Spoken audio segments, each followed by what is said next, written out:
Hello दोस्तों, कैसे हैं आप सब। स्वागत है मेरे चैनल इंग्लिश सीखे पर। मैं आज आप लोगों के लिए फिर से इंग्लिश की कुछ बहुत ही बेहतरीन वोकेबलरी लेके आया हूं, जो आपको इंग्लिश के एग्ज़ाम में हेल्प करेंगे और इंग्लिश से रिलेटेड जो भी एग्ज़ाम होते हैं सब में हेल्प करेंगे। मैं इस चैनल पर इस तरह का वीडियो, इंग्लिश से रिलेटेड वीडियो, इंग्लिश का वोकेबलरी वाला वीडियो हर रोज़ लेके आता रहता हूं। अगर आप ये वीडियो पूरा देखना चाहते हैं और इस तरह का वीडियो आप अपने भविष्य में पाना चाहते हैं तो इस चैनल को सब्सक्राइब ज़रूर करें। सब्सक्राइब करने के बाद इस चैनल पर जो बेल आइकन है उसका भी ज़रूर दबावें, ताकि आपको इस चैनल पर रोज आने वाले वीडियो का नोटिफिकेशन आपको मिल जाए। तो चलिए शुरू करते हैं बिना किसी देरी के। पहला है दोस्तों शेल्टर। शेल्टर मतलब होता है शरण देना। सॉरी दोस्तों, शेल्टर मतलब होता है शरण देना। शरण देना का मतलब किसी को हम जगह दे रहे हैं थोड़ा रहने के लिए। जैसे शरणार्थी लोग होता है वो सब शेल्टर होम में रहता है, तो आप उससे याद रख सकते हैं कि मतलब जो एक जहाँ पर उसको खुद जगह नहीं है रहने के लिए, तो वो दूसरा जगह जाके जो रहता है उसको हम लोग बोलते हैं, इस तरह का व्यवस्था को बोलते हैं शरण देना। ठीक है दोस्तों। उसके बाद नेक्स्ट आता है दोस्तों चैलेंट। चैलेंट मतलब होता है लकड़ी का बंगला। देखिए दोस्तों, कोई शौक से बनाता है लकड़ी का बंगला। वैसे तो ज़्यादातर लोग ईंटें का ही बनाते हैं, ईंट पत्थर से रिलेटेड बनाते हैं। लेकिन जो पर्सन लकड़ी का बंगला बनाना चाहता है, शौक से बनाता है, जिसका हॉबी होता है, जिसका पैशन होता है, या जो बहुत ज़्यादा अमीर व्यक्ति होता है वो लकड़ी का बंगला बनाता है, तो उसको हम लोग बोलते हैं चैलेट। और इसी तरह का वीडियो आपको समझिए, सॉरी दोस्तों, इसी तरह का वर्ड मीनिंग आपको जो है एसएससी में पूछा जाता है। नेक्स्ट है दोस्तों विगमैन। विगमैन मतलब होता है कुटिया। जैसे लकड़ी का बंगला है उसी तरह कुटिया भी एक तरह का समझिए झोपड़ी टाइप का होता है, जिसमें मतलब जहाँ पर लोग रहता है, जहाँ पर साधु संत लोग रहते हैं, तो उसको हम लोग बोलते हैं कुटिया। नेक्स्ट है दोस्तों जियोपर्डाइज। जियोपर्डाइज मतलब होता है जोखिम में डालना। और इसी का एक सिनोनिम है दोस्तों इम्पेरियल। इम्पेरियल का मतलब भी होता है जोखिम में डालना। तो जोखिम में डालना का मतलब जान जोखिम में डालना, या खुद को जोखिम में डालना, या किसी और को जोखिम में डालना। तो आप इसे रिलेट करके याद रख सकते हैं। जो कहीं पर बहुत खतरा उठाना, मतलब आप बोल सकते हैं खतरा उठा के कोई काम करना, तो इसे रिलेट करके आप याद रख सकते हैं इसको दोस्तों। नेक्स्ट आता है दोस्तों, देखते हैं क्या है नया वर्ड। नेक्स्ट आता है दोस्तों थ्रेटन। थ्रेटन मतलब होता है धमकाना। किसी को कोई बात के लिए धमकाते हैं। जैसे कोई गलत करता है उसको धमकाते कि देखो नेक्स्ट टाइम से तुम गलती करेगा तो तुमको पिटा लेगा। एक तरह से समझिए कि धमकाना ही हुआ, या नेक्स्ट टाइम से तुम कुछ और भी फालतू चीज़ करेगा तो तुमको ये होगा, वैसे होगा, डेट होगा। तो इस तरह से हम लोग क्या करते हैं, किसी को धमकाते हैं। तो आप इससे रिलेट करके याद रख सकते हैं दोस्तों। नेक्स्ट आता है दोस्तों परसेंटेशन। परसेंशन का मतलब होता है अनुभूति। किसी का आभार, जो मतलब ये इसको आप इस सेंस में याद रखते, किसी को मतलब कोई महसूस करवाना, मतलब अनुभूत होना। अनुभूत इन द सेंस को महसूस आप समझ सकते हैं इसका। तो ये परसेंशन का मतलब होता है अनुभूति। नेक्स्ट आता है दोस्तों कॉग्निजेंस। कॉग्निजेंस मतलब होता है पूर्ण जानकार होना या संज्ञान, मतलब कोई चीज़ का जो पूर्ण जानकार है। जैसे हम जैसे बोलते हैं कोई डॉक्टर है, जैसे डेंटिस्ट है, तो डेंटिस्ट दांत का पूर्ण जानकार है, उसके बारे में क्या सही क्या गलत आप इससे पूरा रिलेट कर सकते हैं।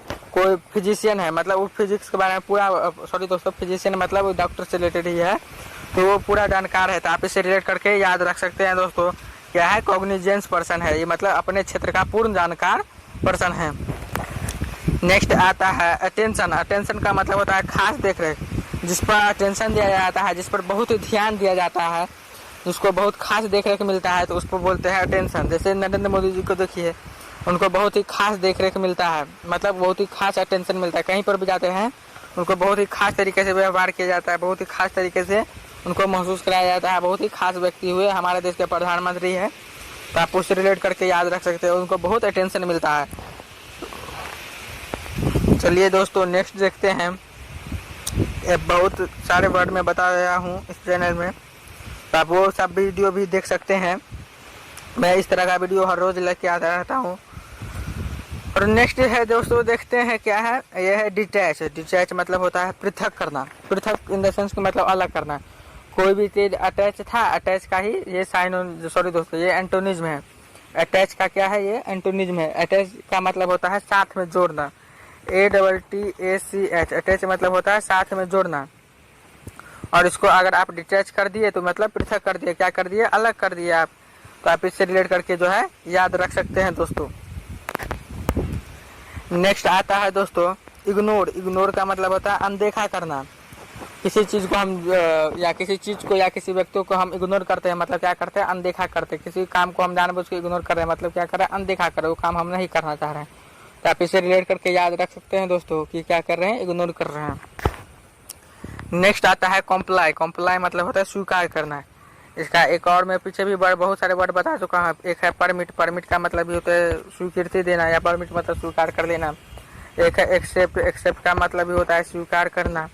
और एक एक्नॉलेज भी होता है, तो उसका मतलब भी होता है स्वीकार करना। तो ये सारे इनके बहुत सारे साइनोनिज्म है, तो आप ये सब भी याद रखिए, क्योंकि साइनोनिज्म याद रखने से आपका एक वर्ड से दूसरा वर्ड जितना रिलेट करके याद रखिएगा उतना ही ज़्यादा बेहतरीन है।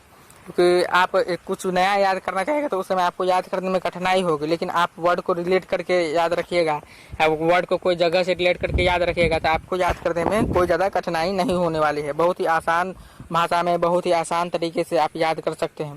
तो अगर आप ये सब करना चाहते हैं तो वर्ड को रिलेट करने का सीखिए, अपने दैनिक जीवन में यूज करने का प्रयास कीजिए, क्योंकि आप वर्ड जितना भी यूज करने का प्रयास करेंगे उतना ही बहुत ज़्यादा बेहतरीन होगा दोस्तों।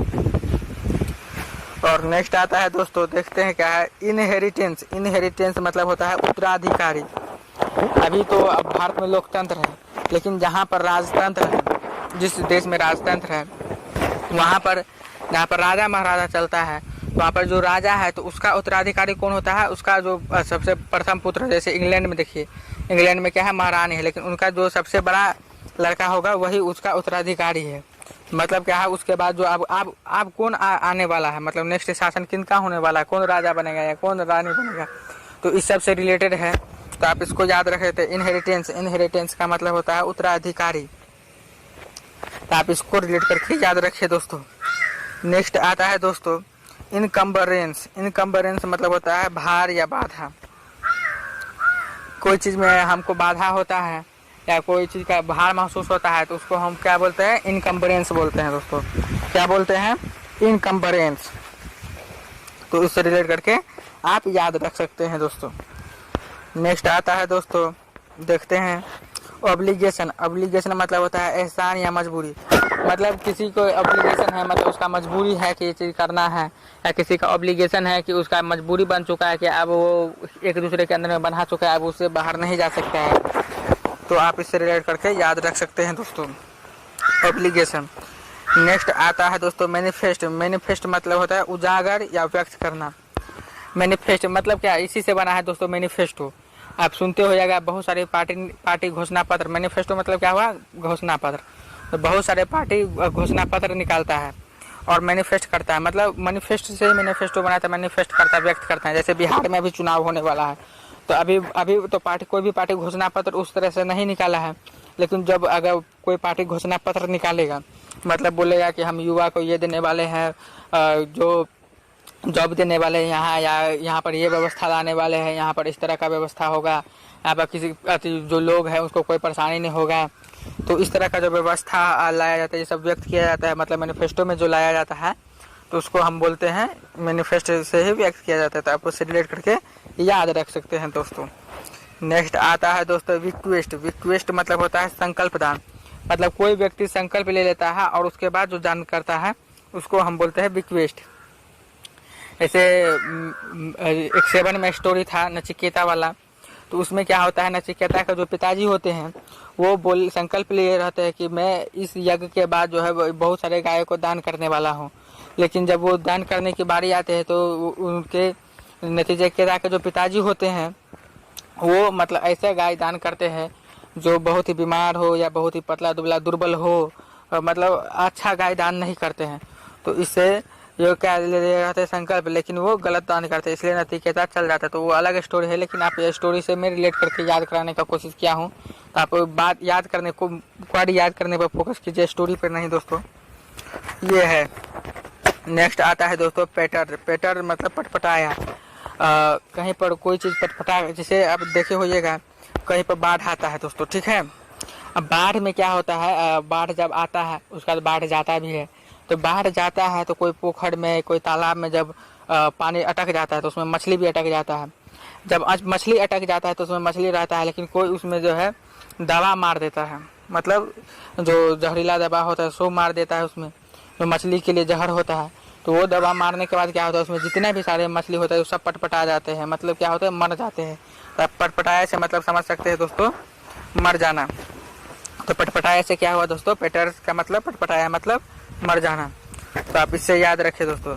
नेक्स्ट आता है फ्यूजन। फ्यूजन का मतलब होता है तीतर। तीतर एक पक्षी का नाम है, तो आप इसको में कंफ्यूज नहीं होता है। बहुत सारे वर्ड ऐसे भी होते हैं जो पक्षी के नाम से रिलेट करके पूछ लिए जाते हैं, तो आप इससे रिलेट करके याद रख सकते हैं। नेक्स्ट आता है दोस्तों नॉट। नॉट का मतलब होता है गांठ बांधना। कोई चीज़ का जो गांठ बांधते हैं या कोई धागा में जो गांठ बांधते हैं तो उसको हम लोग बोलते हैं गांठ बांधना। तो उससे रिलेट करके याद रख सकते हैं दोस्तों। तो दोस्तों मैं आपको ये सब बता चुका हूँ। और नेक्स्ट है दोस्तों वर्टेक्स। वर्टेक्स मतलब होता है चक्राकार, सॉरी दोस्तों वोर्टेक्स। वोर्टेक्स मतलब होता है चक्राकार, जो चक्र के आकार का हो, मतलब जो सर्किल के आकार का हो तो उनको हम बोलेंगे चक्राकार, मतलब वोर्टेक्स। तो आप उससे रिलेट करके याद रख सकते हैं दोस्तों। और सबसे लास्ट वर्ड है दोस्तों स्नोट। स्नोट मतलब होता है सितारा मछली, ये समुद्र में पाया जाता है, तो ये भी एक तरह का नाम ही है समझिए। तो इस तरह का भी वर्ड देखिए कितना हार्ड हार्ड वर्ड पूछा गया है, ये एसएससी में पूछा जाने वाला ही वर्ड है दोस्तों, कितना हार्ड वर्ड पूछा गया है। तो आप इस सबको रिलेट करके एक दूसरे से रिलेट कर करके याद करिए दोस्तों। अगर आपको यह वीडियो अच्छा लगा है तो इस चैनल को सब्सक्राइब जरूर करें दोस्तों। सब्सक्राइब करने का बेनिफिट तो मैं आप लोग को बता ही चुका हूँ, लेकिन फिर भी आप लोग जान लीजिए दोस्तों। सब्सक्राइब करने का बेनिफिट ये है कि आप इस चैनल पर जितने भी वीडियो आएंगे उनका आपको नोटिफिकेशन मिल जाएगा। अगर आपको यह वीडियो अच्छा लगा है तो अपने दोस्तों के पास भी शेयर कीजिए, ताकि उनको भी बहुत सारे वर्ड बहुत ही आसान भाषा में याद हो। और इस वीडियो को लाइक करिए ताकि मेरा भी उत्साह बढ़े। मेरा जितना उत्साह बढ़ेगा उतना ही मैं बेहतरीन तरीके से वर्ड याद कराने में आप लोगों की हेल्प करूँगा। तो अगर इस वीडियो को देखने के लिए आप सभी लोगों का बहुत बहुत धन्यवाद दोस्तों।